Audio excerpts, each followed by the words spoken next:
This is about so much more than just faster electric trains. This is about more access. This is about economic growth, not just getting people to downtown Boston, but getting folks to our gateway cities. This is about cleaner air. This is about spurring the needing housing growth that we have to have. And this is about creating jobs and opening up the job market.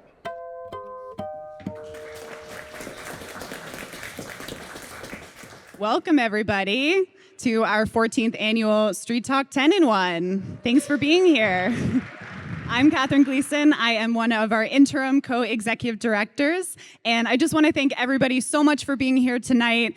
Our 10-in-1 is really a joy to organize every year, not just because we get to highlight our awesome staff and the work that we're doing, which you will be hearing from a Livable Streets staff member later, but we also get to highlight all the awesome work that our partners are doing across the region and across the state. So we know that whatever 2025 brings, we're glad to be a part of this incredible ecosystem of local change makers. And we hope that one of the local change makers you hear from tonight inspires you and gives you hope the way that they do for us. So thank you again for coming. And whether tonight is your first Street Talk or your 14th, has anyone been to 14? Wow, 3 people. Okay, round of applause.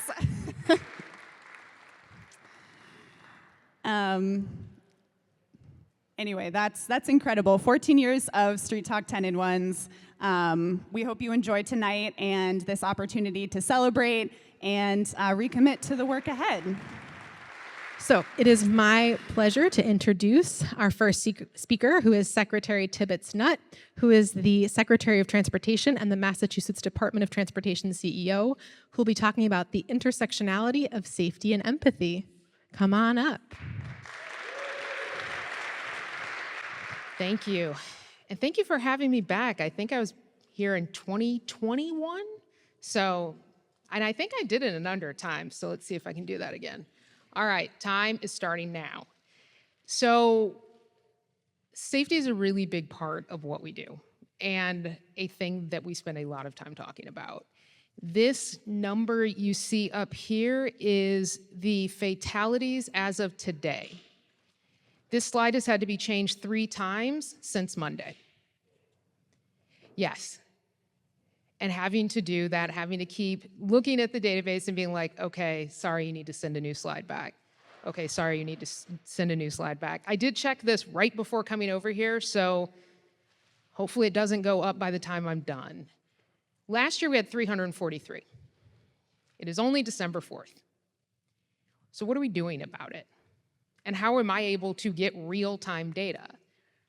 We have the impact database. It is unlike anything around the country. It tracks all the fatalities, all of the accidents. It talks about where they were, how it happened, who it impacted. And this is what we use to do things like today, for me to come talk about this, and to do things like the lab at MassDOT has done in trying to teach empathy through actual awareness. So at our recent innovation conference, we had this unbelievable, I guess, kind of area where we made this real, where we brought out buses, we brought out trucks, and we had people experience the blind spots by getting in them and trying to see the child, trying to see the person in a wheelchair, trying to see the cyclist, and got to see that you can't see any of that.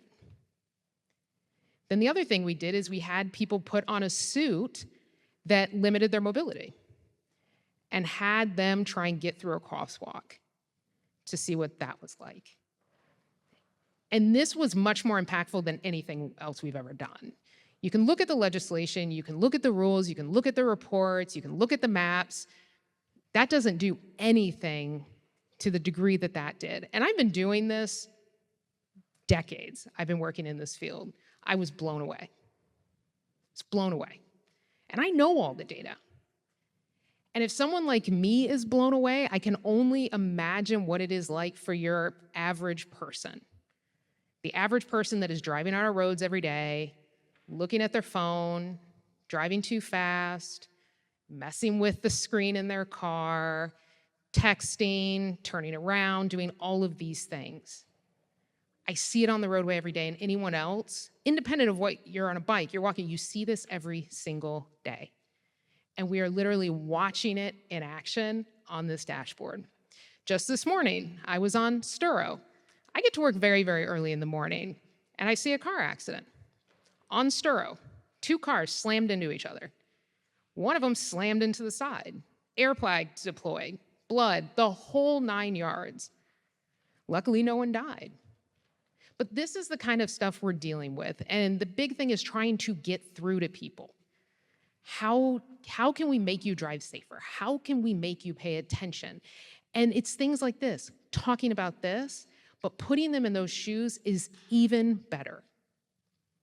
And so when I was looking at this, I wanted to talk about the things that we're doing that are making an impact. So we have those type of presentations, those types of workshops that teach empathy. The other thing is, as we're looking at this data, we know what we've tried, we know it doesn't work, so what do we do then? We worked with the city of Brockton that had 42% utilization of seatbelts, the worst utilization in the Commonwealth. We reached out to the city, we reached out to the grassroots organizations, and we're like, we need to do something. And they're like, all right, what are you gonna do? And we're like, I don't know, what do you think will work? So we worked with them. We worked with the community, we did murals, we talked to kids, we had the kids talk to their parents. And doing all this, doing it in a way we've never done it before, we took it from 42% to 72%. It's amazing, and I think that's the kind of stuff that shows if you do something differently, you can actually make an impact. This is the kind of stuff we have to keep doing. It's not enough to have a vulnerable users law. It is not enough to put in safety guards on trucks if people don't use them. And if private truck drivers don't put them on. It's all of these things that if you don't actually put it into action, it doesn't make a difference. And one of the things as I was thinking about putting this together, I'm like, should I tell a personal story? And I feel like it's one of those things where you never know if you want to put something out there. But I was thinking about this, and I was like, you know what? I'm going to close with a personal story because I think that helps teach empathy. Oh, I can do it in 2 minutes. So I'm from a very small town and from a very small school, and the teachers there made a big impact on my life. One in particular, Mr. Schlemmer, also coached cross country, tried to get me to run, never worked. But he was the first teacher to tell a child of color in a completely white school that you can make a difference. And don't ever let anyone tell you that the color of your skin is going to determine your future. He changed my life. He is one of those people that when I look at the course of my life, boom, that was the first teacher to do that. We stayed in touch over the years. When I went to grad school, when I went to college, he was always there, sending me cards being like, talk to your mom, I'm so happy.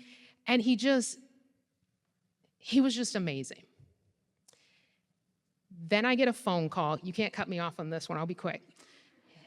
Then I get a phone call on a Friday morning in 2019 from his son.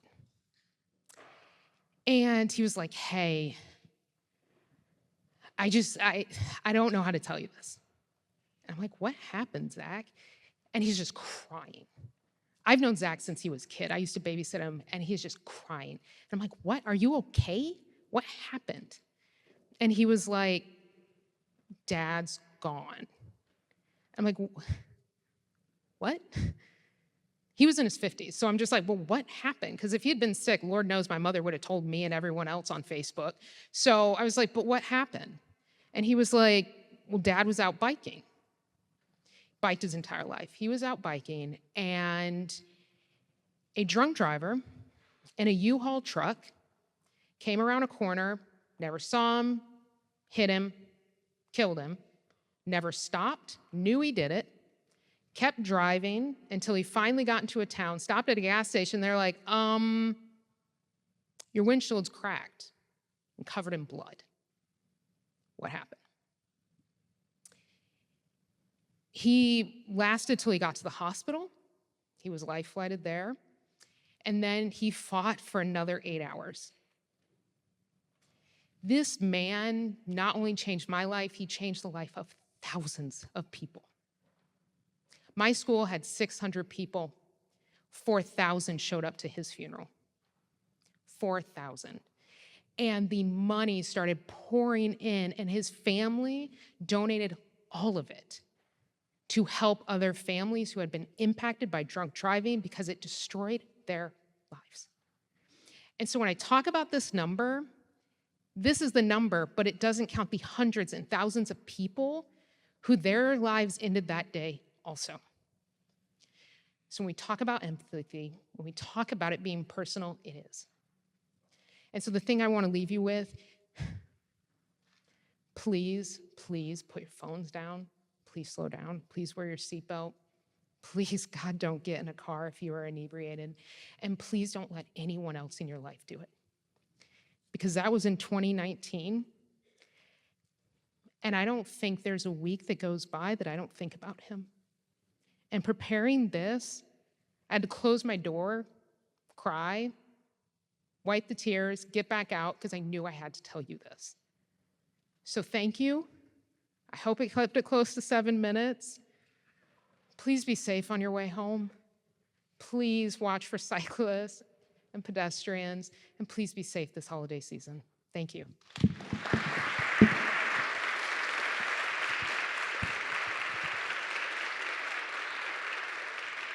All right. It is now my pleasure to introduce our next speaker, Emily Isenberg, founder and creative director of Isenberg Projects, who will be talking about power to the people, tactical urbanism for a more connected city. Please invite me in welcoming up Emily. Hi, everybody. I just wanted to say thank you to everyone at Livable Streets for having me. I'm going to do my best to use the next 6.5 minutes to talk about how our work at Isenberg Projects transforms overlooked spaces into thriving gathering places. So this might look familiar. It's a parking lot. It's gray. It serves a function. Probably doesn't spark joy. But imagine that same place transformed into a roller skating rink. Music bumping, people laughing, community coming together. This was Rollerama. Over the course of the summer, we had over 22,000 skaters come and skate in this parking lot for free. We had waiting lists. We had people showing up who couldn't get skates and constantly trying to figure out how we could add more hours to the day to get more folks to skate in this parking lot. So as we look at underused spaces, whether public or private, how can we foster community and culture? How can we take what's forgotten and make it unforgettable? How can we tell stories about the future of a site and what is possible? A few more photos, just to get a sense of all the things we got to do in this dilapidated parking lot in Kendall Square.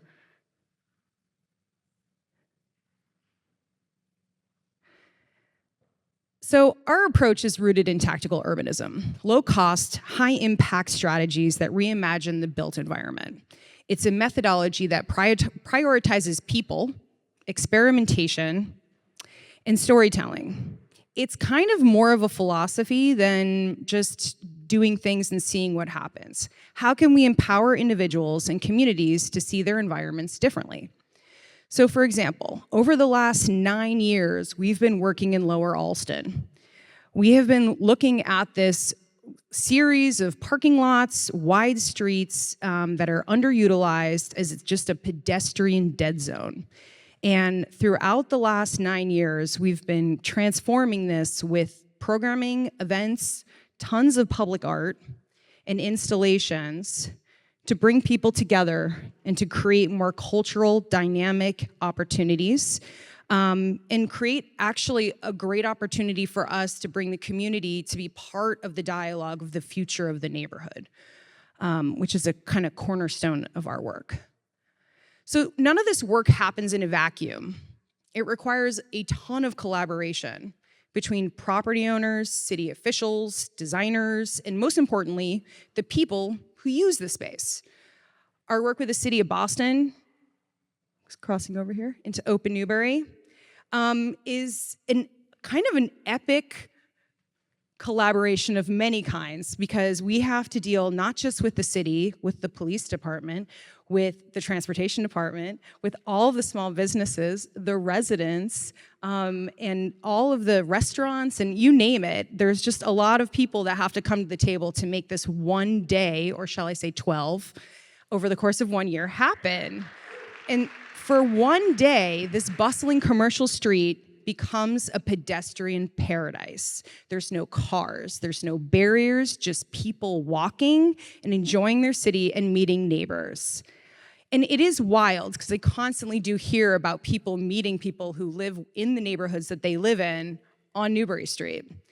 So the magic may not just lay in the closing the street to the vehicles, but all the possibilities that it unfolds. Businesses thrive, strangers meet one another, and for one day, we saw what our streets could be if we prioritize people over cars. What's fascinating about this is these projects ripple outward. They challenge norms. They inspire new ways of thinking about urban space. When we convert a parking lot into a roller rink or open a street to pedestrians, we're doing more than creating a temporary experience. We're planting seeds for systematic change. These seeds germinate in forms of new policy, grassroots initiatives, and collective reimagining of what's possible. Suddenly, this isn't just about one space, it's about a movement that reshapes our relationship with the urban landscape. So as you walk out of this event, or hear my 2 minutes left, I do want to challenge you. I want you to look at your surroundings with fresh eyes and look at sort of these forgotten spaces and think about what's possible.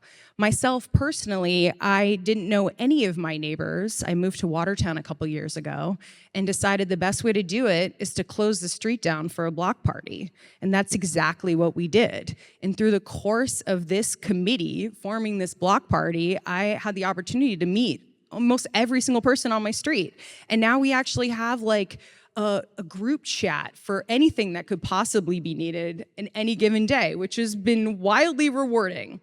But the question I have is this transformation is something bigger than ourselves. So the best part is you don't need to wait for someone else to act. You can engage your community. You can start small. You can experiment. The power to create a more connected city is in everyone's hands. So in closing, we believe that the spaces we inhabit shape the lives we lead. By reimagining what's possible, we can design experiences that reflect our shared humanity, cities that are unpredictable, inclusive, and alive. So we need to give power to the people to transform our cities one space at a time. Thank you.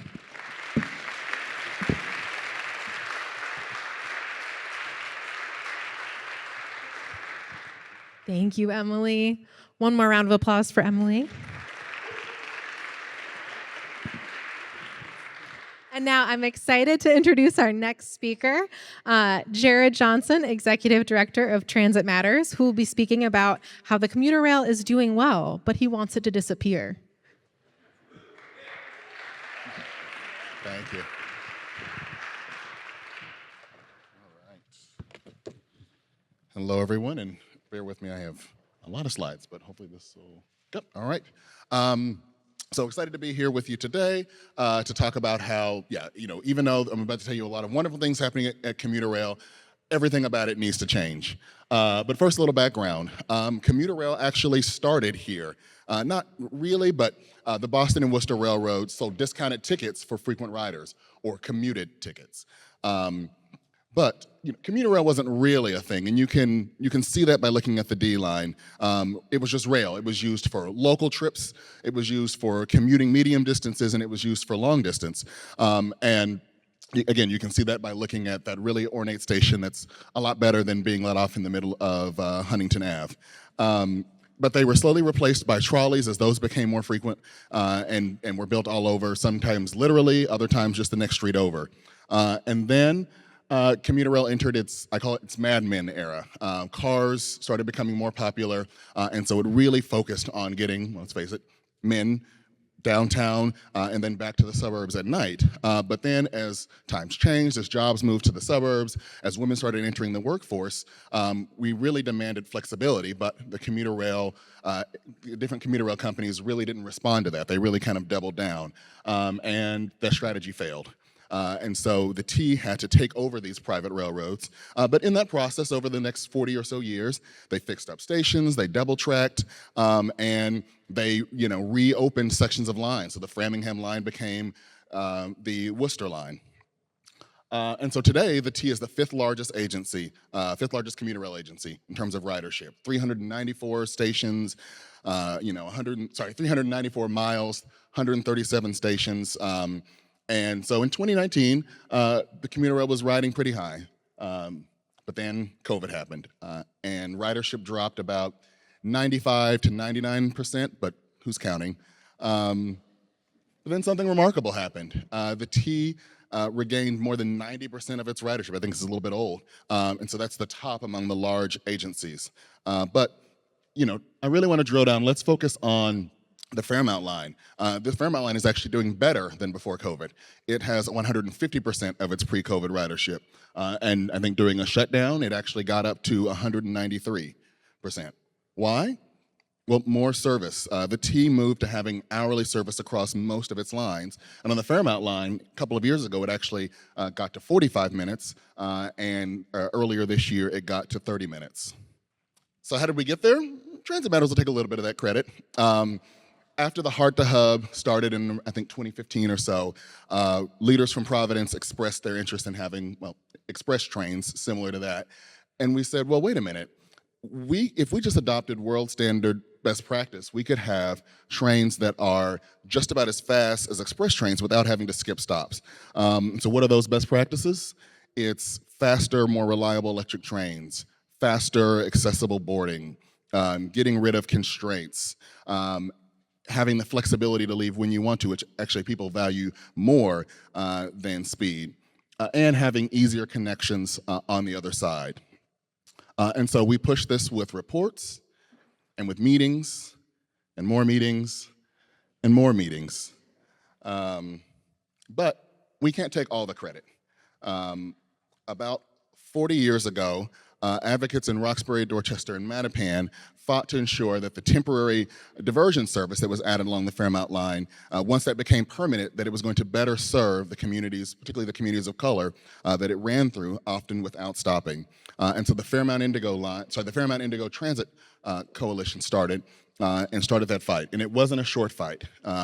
This is about 25 or 30 years after that first picture. But after many protests and some lawsuits, they got some stations, and it returned service to communities that hadn't seen trains in 30, 40, 50 years. But then the leaders had to convince people that the Purple Line, these trains that had been blowing past their communities, actually were for them. And so art events and free fare days really helped to get the community to see that this was for them. And it worked. The City of Boston worked with the T to activate trains that were just going through on their way to Reedville Yard, and people responded. And the Fairmount line had a time, to shine.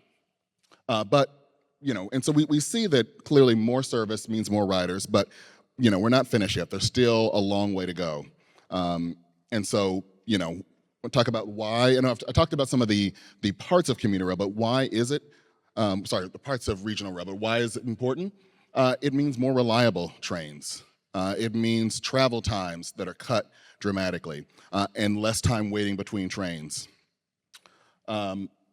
But we're making headway because of the Fairmount Indigo, Transit Coalition, TransitMatters, and so many others. We're seeing progress. Again, as I talked about, the T has 30-minute service on the Fairmount line today, and it's going to be a 20-minute electrified service in the future. And this is about so much more than just faster electric trains. This is about more access. This is about economic growth, not just getting people to downtown Boston, but getting folks to our gateway cities. This is about cleaner air. This is about spurring the needing housing growth that we have to have. And this is about creating jobs and opening up the job market. So I want to end with this. Grassroots advocacy plus technical advocacy, that's how we transform transit and move past old models that no longer serve us. And so TransitMatters is so proud to be part of the Fairmount Indigo Transit Coalition. And this is how reports become reality. It's partnership. It's people like Mela Miles, Marvin Martin, Marilyn Foreman, organizations like CLF, Newmarket Business Association, the Fairmount Indigo CDC Collaborative, and so many others that I won't try to name here. But I just want to end on how fitting it is that a line that was formerly left behind is going to be the line that's going to lead the transformation from commuter rail into something much better, regional rail. Thanks, everyone.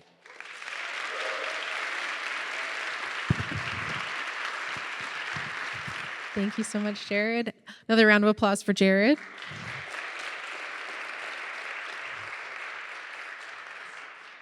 And next up, I'm very excited to introduce up one of our own Livable Streets staff members, Lorraine Fryer, who is the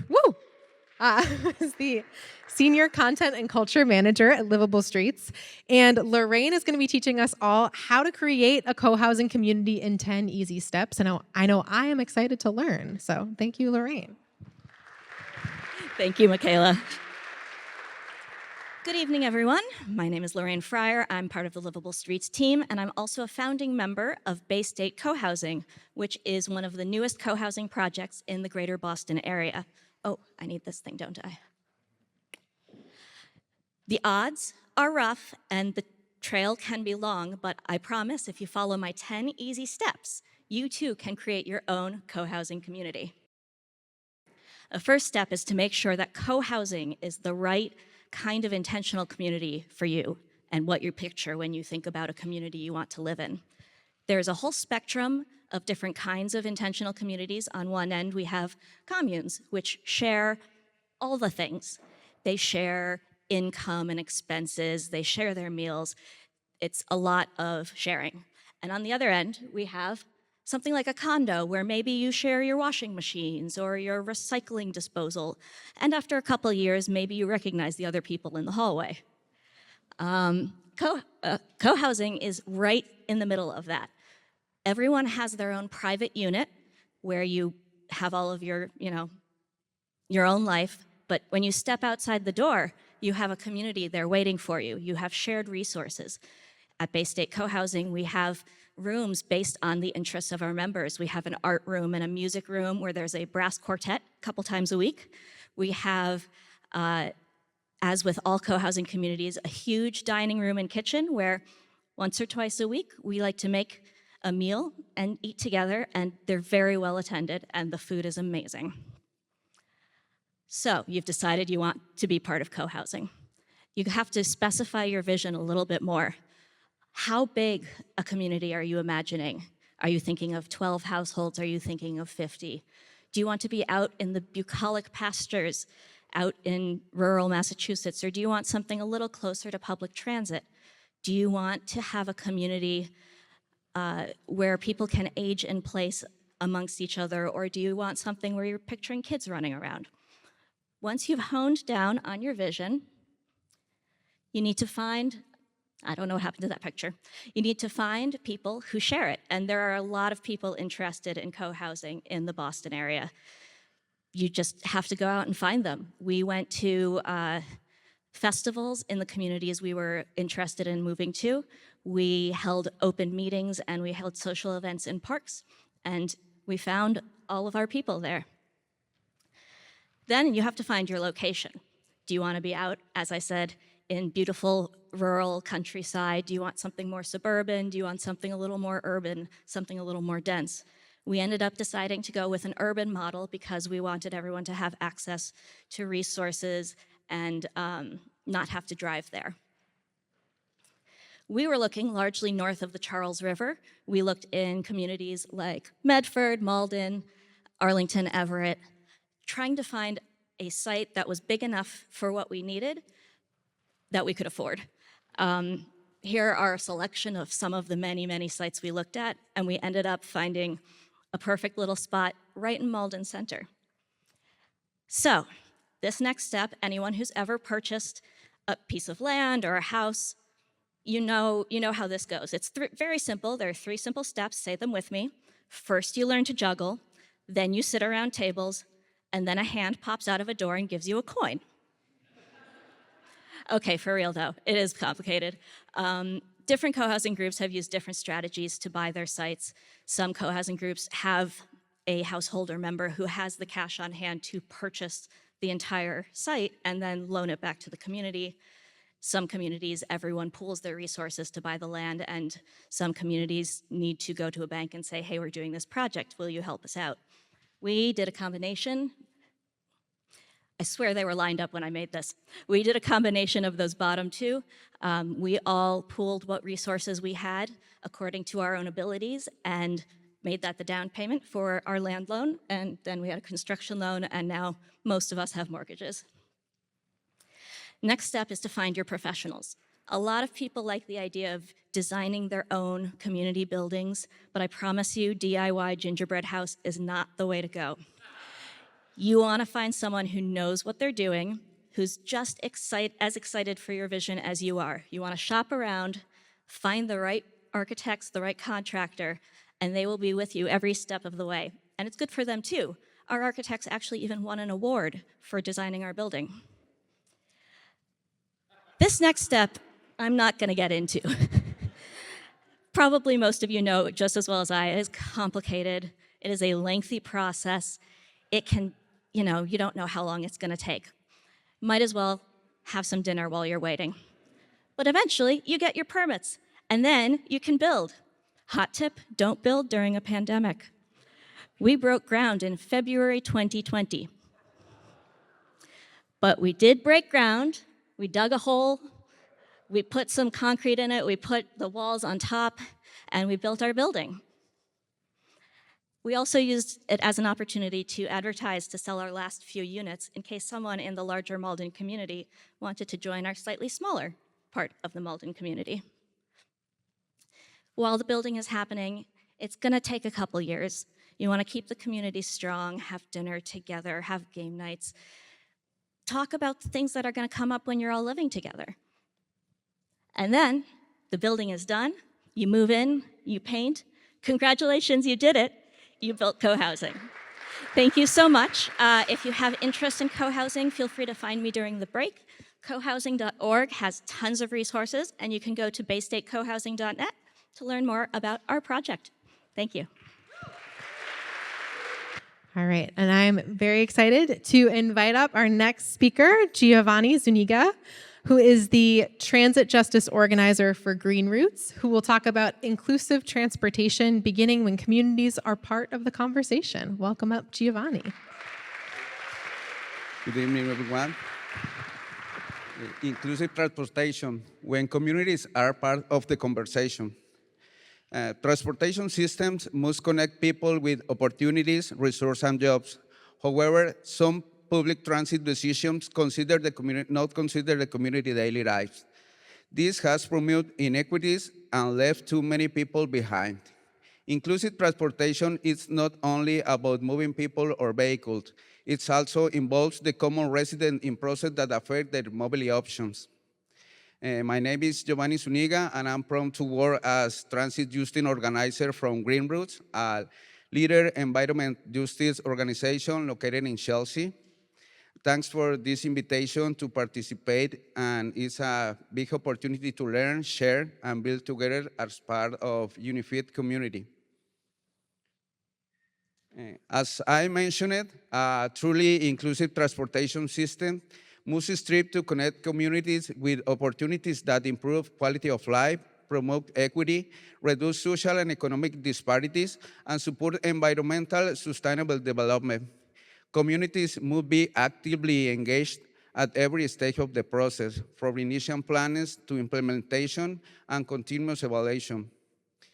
Inclusion cannot be a symbolic gesture of secondary goal. It must be a foundation of all decisions and actions related to public and affordable transportation, reflecting the diverse realities of residents.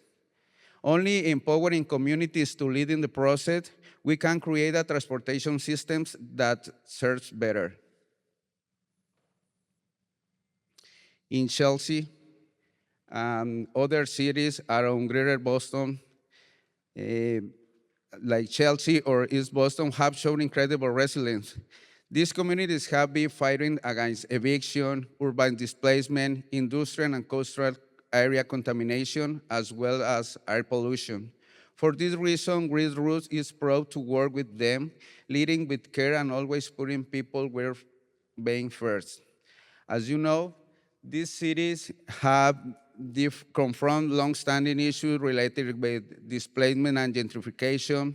Aggressive urban development displaces low-income families, especially immigrants and communities of color. Traffic and pollution in Chelsea are worsening with increased congestion, longer commute times, and poorer air quality. This trend highlights the need to consider Chelsea's proximity to Boston and the rise in vehicle numbers since the passage of the Mobility Act in the last year.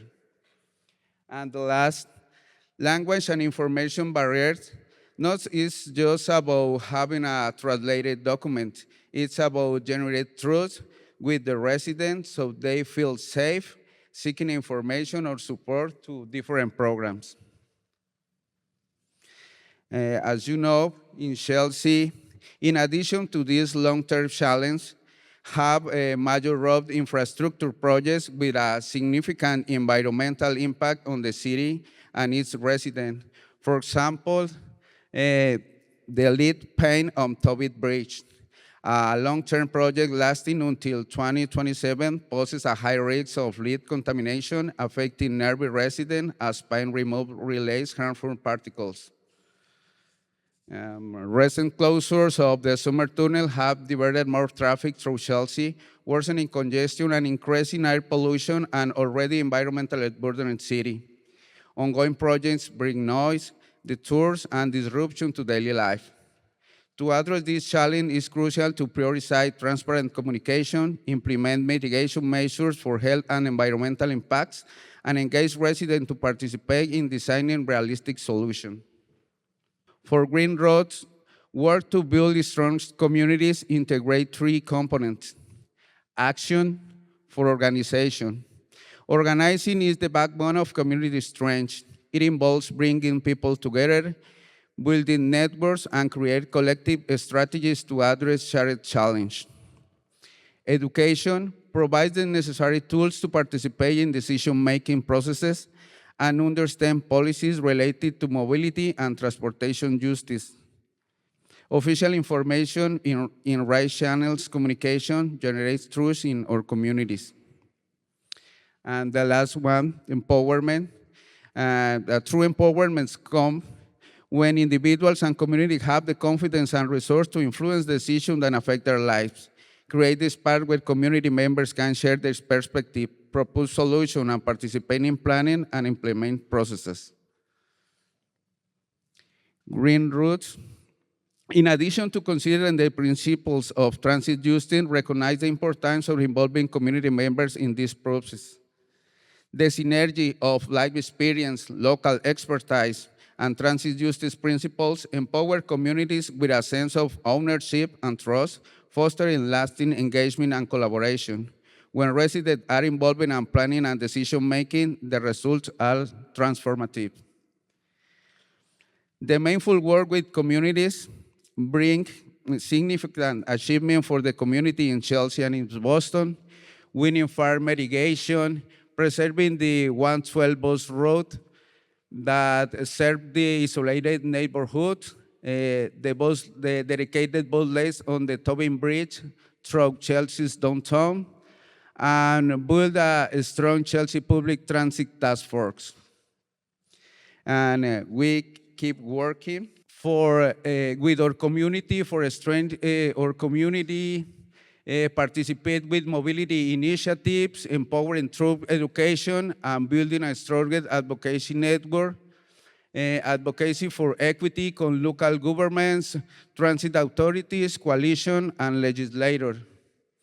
Finally, GreenRoots Just one, thanks to the support of residents, of community members, because have participated in different successful programs, including Teaching Kitchen, Tree Keepers programs, installation of air quality monitors, and production of more of 4,000 pounds of vegetables across 6 urban gardens, and different programs with the community residents and the real startings. Thank you so much. Thank you, Giovanny. Another round of applause for Giovanny. We are going to get started with Julia Campbell in this second part, who will be giving us a talk about fixing Boston sidewalks, one intersection at a time. All right, thank you so much.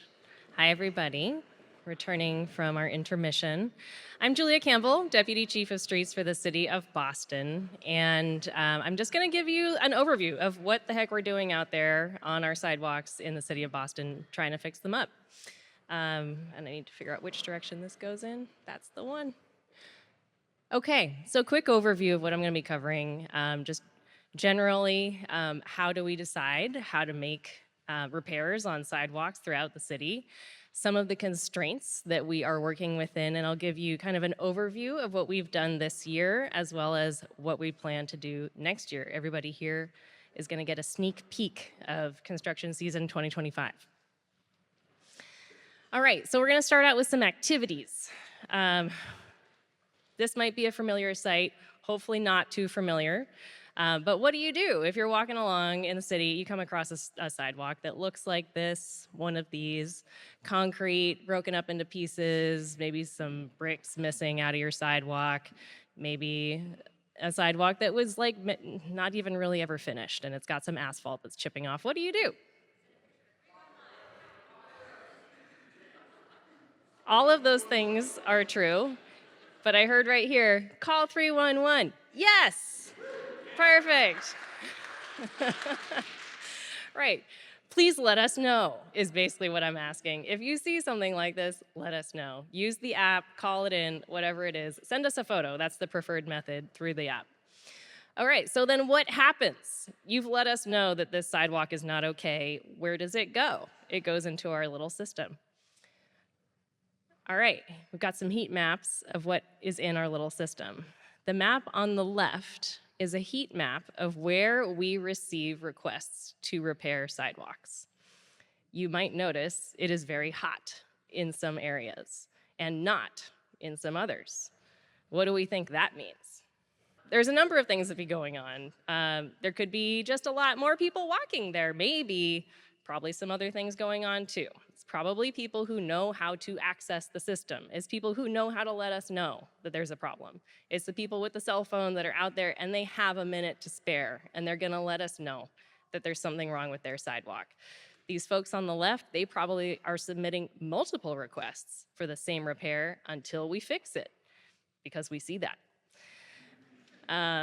The map on the right is different. The map on the right is where we have actually hired a consultant to go out there and map the quality of every sidewalk in the city.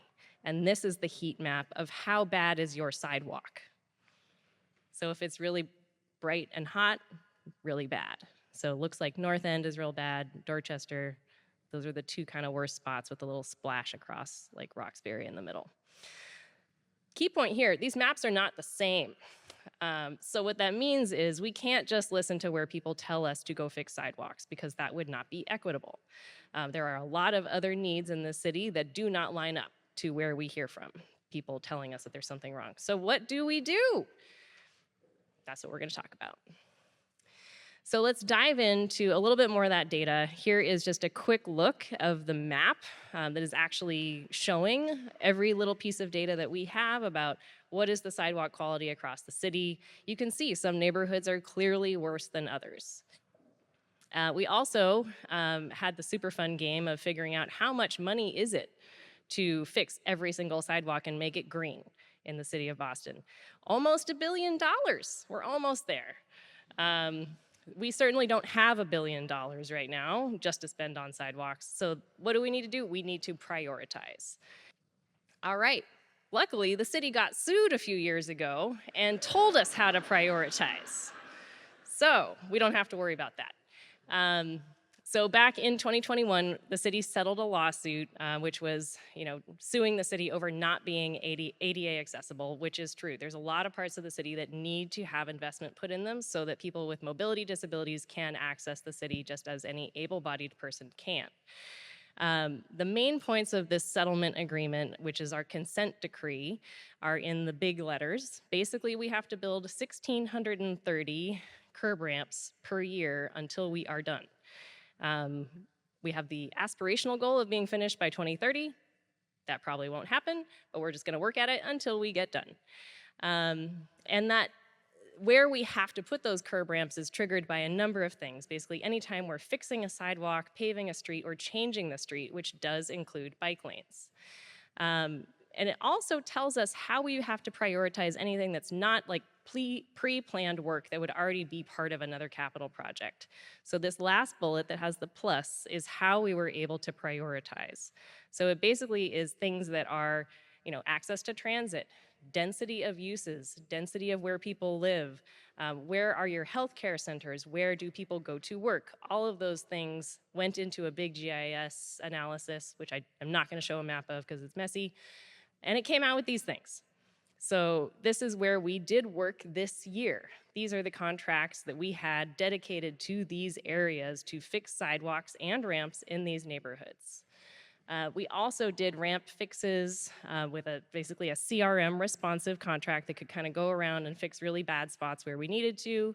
We also have to upgrade ramps every time we pave a street. Anytime you see a street repaved, it will have ramps done as well. The last thing is bike lanes. Anytime we do a bike lane, we also are upgrading those ramps. So this is, again, this is just a quick look of what we did this year. We are shooting for 1,650, 1,630 plus. We were able to construct over 1,800 ramps this year, which was the most we've ever done before. We're trying to get them all passed through inspection now. Yes, thank you. Our construction team did an awesome job this year. We also switched to cast iron panels so that those panels, the yellow ones on the corners, don't pop off after a few years. These ones are much more durable. We paved over 24 miles of streets, which is the most we've done since we've been working on ramps at this scale. This is also a huge amount of work. And we did a bunch of bike lanes. We did over 7 miles of bike lanes. Yes. And all of these also had curb ramps with a little bit of sidewalk repair.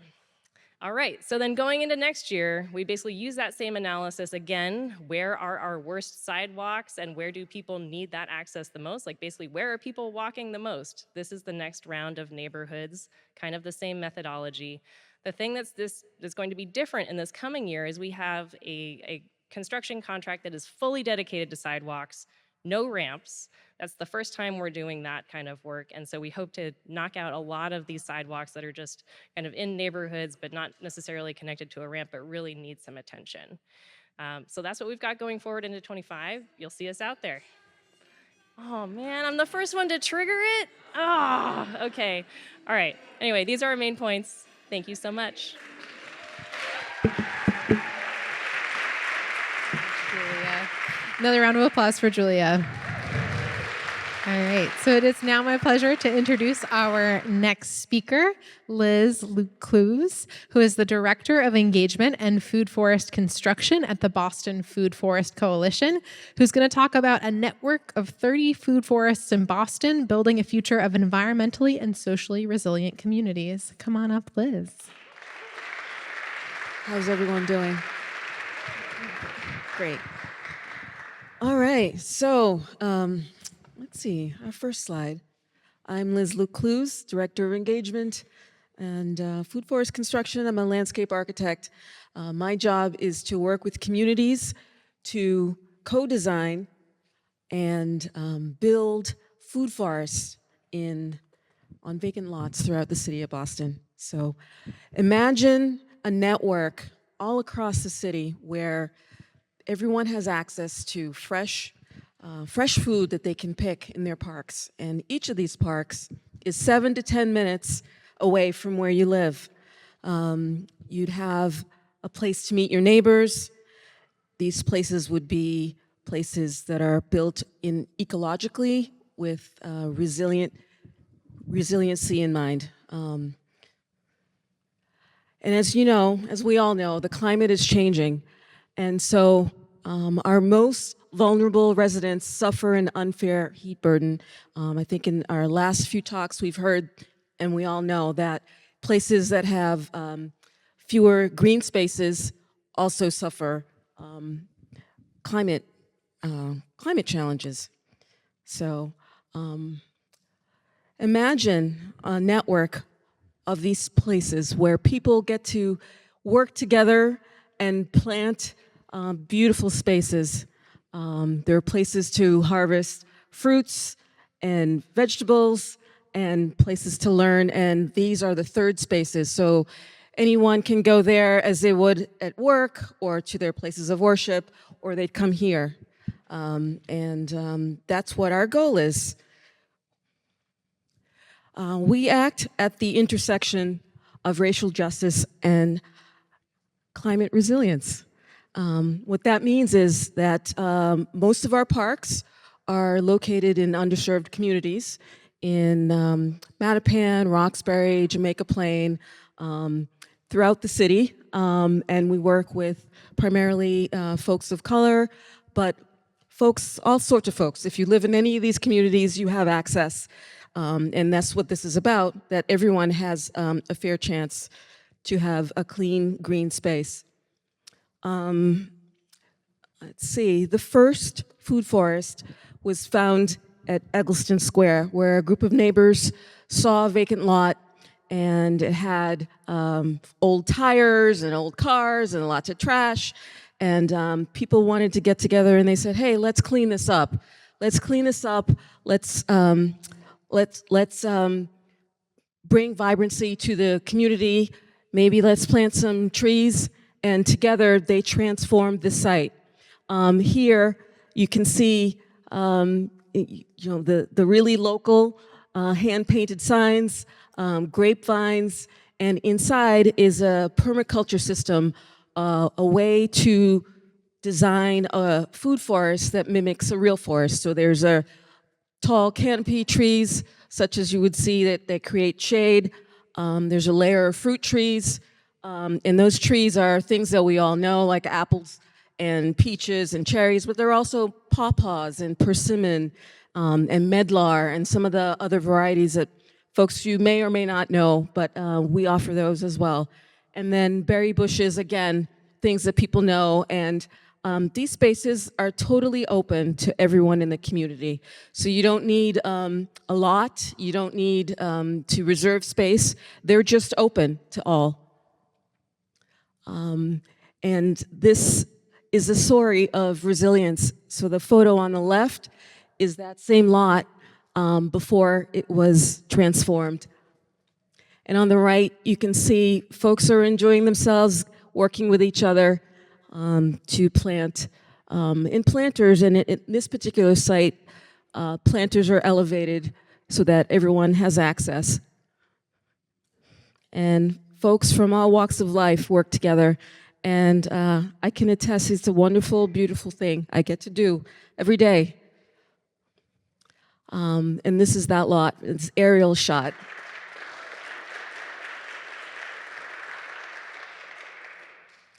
So our model is a 4-part model, which is local leadership. So our board is made up of 51% or more of folks from the community. Community ownership, which means that once these parcels are identified, they are in our land trust. So we are also a land trust, and so we preserve these spaces in perpetuity.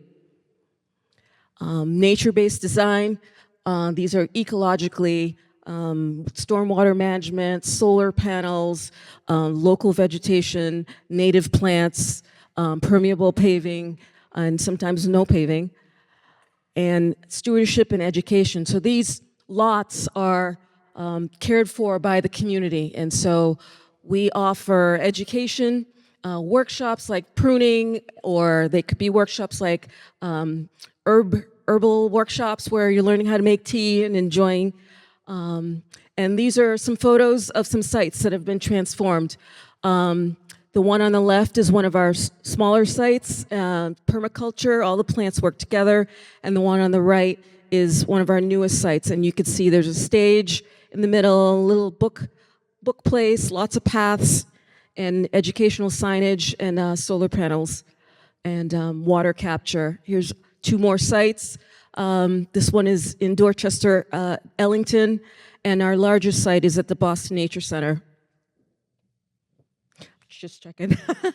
So far, impact. We have 11 parks so far, and our goal is to build 30 parks across the city. So I am proud to say tonight that we are on our way. 30 parks by 2030. That's our goal. So, these, again, third spaces, there are vacant lots all over the city, and we're in partnership with the City of Boston to work with communities for all of these spaces across the city.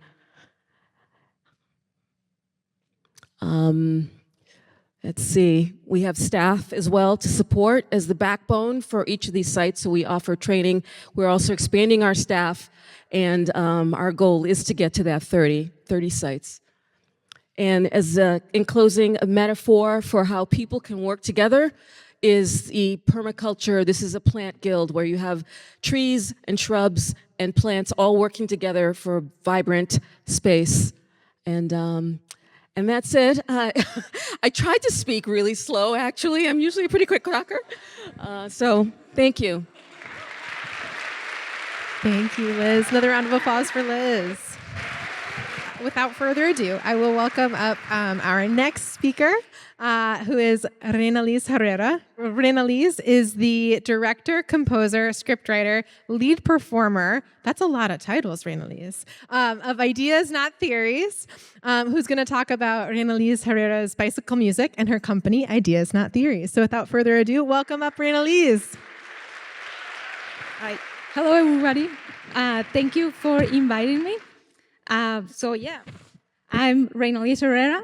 I'm actually an artist. So I live in the Boston area in Somerville. I'm originally from Mexico, and I am a performing musician, percussionist, composer, producer, and I also lead Ideas Not Theories, right there. So this is my topic, like you can see there, and let's see that works. Oh yeah. So I'm going to give you a little background of what I do, and then I'll explain things more in detail. So Ideas Not Theories is a theatrical percussion company for unconventional instruments where I offer different programs and pieces that feature my compositions for bicycles, especially in different ways, as well as other unconventional instruments. So the focus of my original music, or the focus of my musical work for the last 12 years has been to explore and research the bicycle as a musical instrument and all its different capabilities. So I have been performing and composing my music for this instrument. That's how I've been exploring it. So far I've written like 6 full-length bicycle pieces, and I usually perform these in the form of programs with my company, Ideas Not Theories. So as you can see, I'm a little crazy, maybe. What else? So to give you some background about how I started with my music for bicycles and my company Ideas Not Theories. Let me see. Before these 12 years that I spent with the bicycle and all of that, I actually, I spent like 10 years focused on trying to pursue the path of a classical and orchestral percussionist. And I did follow that path for like 10 years before that. And I feel I had some success and everything, but I always felt like I wanted to kind of like find my own identity in music. So in 2012, around the time when I was finishing my music graduate studies at the conservatory here in Boston, I was feeling kind of like frustrated with being a classical percussionist because I was feeling like I couldn't express myself very well anymore. So I kind of went on a journey to try and find my own musical voice. And around the time, basically, this happened. So I finished my studies and I was broke and I needed to make a living. So one day I was like, oh, why don't I just go street performing? So then basically bringing all the percussion instruments was a little difficult because at the time I didn't have a lot of instruments. I also didn't have a car, still don't have a car. I commuted by bike and T still, which I love actually, I'm a biker. So eventually it became a little difficult to bring all these big and heavy instruments on the subway. So I almost gave up my idea of street performing. And then actually that same night when I was like, yeah, no, I'm not gonna do this, I thought an alternative idea came to me. So I thought like, oh, why don't I just drum on my bicycle?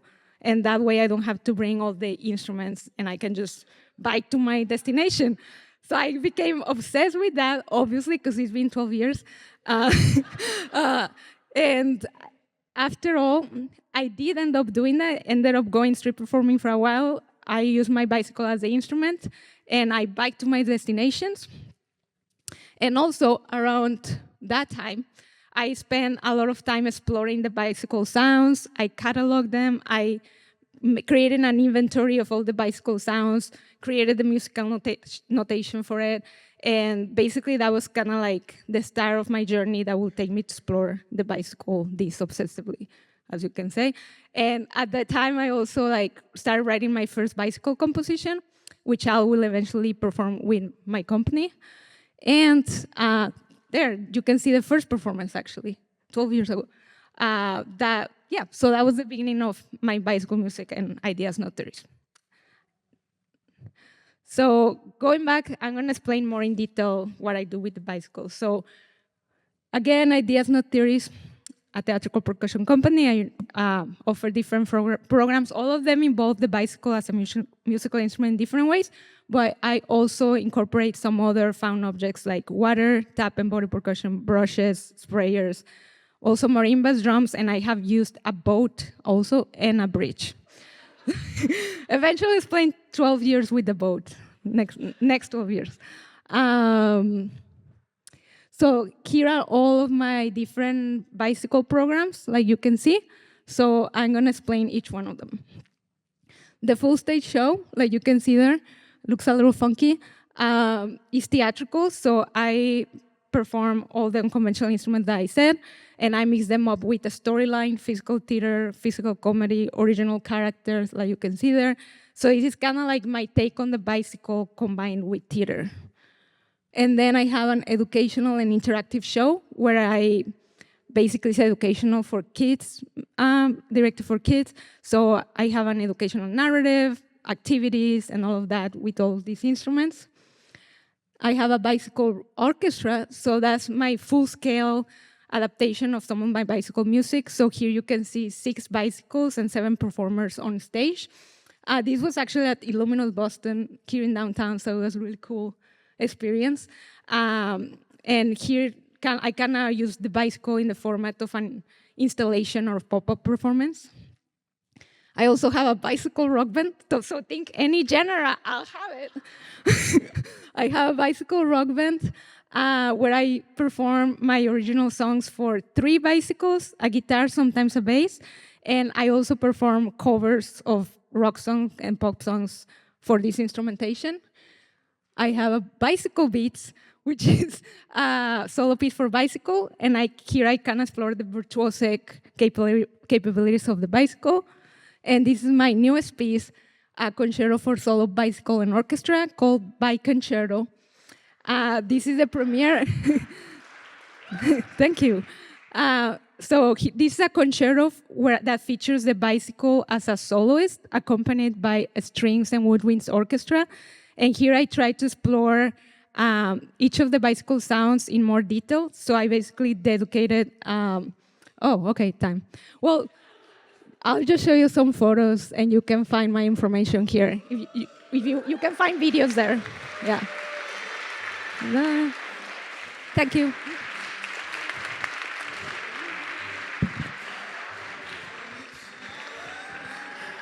Thank you, Reynaliz.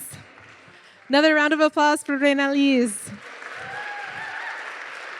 last, but certainly not least, is our final speaker of the night, Pete Wilson, who is the Senior Policy Director at Transportation for Massachusetts, who is going to talk about transportation finance and what it means to your community. Hi, everybody. Okay. I'm Pete Wilson, as Michaela said, Senior Policy Director at Transportation for Mass. Just like to say thanks for having me. T for Mass is a statewide coalition that is dedicated to creating just and equitable transportation so that every community can flourish. I'm here to talk about transportation finance. I know everyone's all excited about it this year, but I'd just like to point out in the advocacy community and media, there's been a lot of talk about transportation finance in the past year. But I'd like to kind of level set where we are. In 2020, many of you know that the Massachusetts House of Representatives passed a finance package that would have invested $400 to $600 million per year in transportation. Then COVID hit, and that bill summarily died and never made it to the governor's desk. But we had hope. In 2022, voters passed the Fair Share Amendment, which added a 4% surtax to incomes over $1 million. That revenue is split between education and transportation, and for this fiscal year is estimated to bring in $2.3 billion, almost half of which remains unspent. So that's where we are right now, but as I'll point out, these resources still don't match the transportation needs of the Commonwealth. So if you want to just look at these headlines, from what we see, $600 million in operating deficit for the T. That begins in 2026, fiscal 2026, which is July of this year, or next year, I should say. The governor appointed a transportation funding task force in January. Budget limitations could limit MBTA improvements. Structurally deficient bridges in Massachusetts will cost billions. I'd like to add to what Julia said. The city of Boston has an $800 million sidewalk problem. The MBTA says it needs $24.5 billion to repair transit systems. So yeah, these are headlines, but what do they actually mean? Do they really represent what the true story is? And the true story, as most of us know, is you're late for meetings, you miss appointments, you miss opportunities, you don't have access to get to other opportunities or education. You see the number that Secretary Tibbits-Nutt presented earlier tonight. That's a number, that's what this means for transportation. But we also use a lot of jargon when we talk in the advocacy community. It's a little bit of overload, like every industry. State of good repair, what does that mean? Basically, the things that we use to get around or past their useful life. Headways, that's just the time between trains or buses. Service levels is how many trains and buses are operating. You can see all of these things. I'm not going to get into the STIP and the TIP and the MPOs versus the RPAs because, quite frankly, it doesn't really matter to members of the community, right? So you get the point. This doesn't mean much to residents. But we use these terms when we talk about transportation finance. But the real impact of increased investment in transportation should be seen in neighborhoods, resulting in shorter travel times to get you where you need to go. Reduce congestion so you don't sit in traffic. Improved air quality to reduce respiratory illnesses and improve public health. Safer streets to walk and bike on. And overall improved quality of life, as well as reduced or free fares on transit. T for Mass as an organization works on these issues to try to make a real difference across the state to help hold elected officials accountable and influence public policy. But we also work to educate our members and the public through events and webinars. So since June, we launched a Money Train series where we've been hosting a series of webinars with community members, transportation experts from across the country and the world that included topics such as transportation needs in the community, congestion pricing, which is big in New York right now, and hopefully we can see that here someday. What other states are doing to fund transportation and transportation funding beyond Greater Boston. So I took all the transcripts from these sessions and made this. So you can see the words that are used. I mean, I took some out, right? Because we don't need to hear and the whole time. But what struck me from looking at this was the word people, because that's what it really is. The essence of transportation finance is helping people to thrive in their communities and be productive, thriving citizens in their cities and towns. Because at the end of the day, it's not just about dollars and cents and industry jargon. It's about the people in the Commonwealth who deserve better transit, safer roads, better air quality, less traffic, and improved quality of life to ensure that we all stay here and we all can raise a family here and be productive.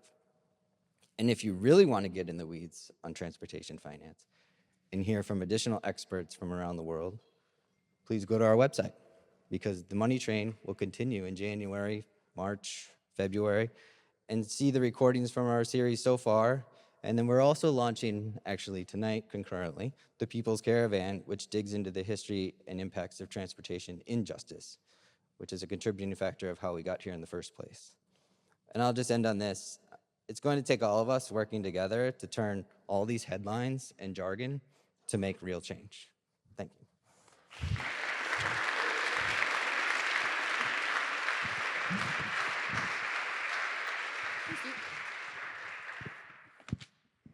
Thank you, Pete. Seems like an easy problem for us to fix, right? Okay, that concludes the speaking portion of the evening. Please join me in giving one more round of applause to our amazing speakers. Thank you all so much.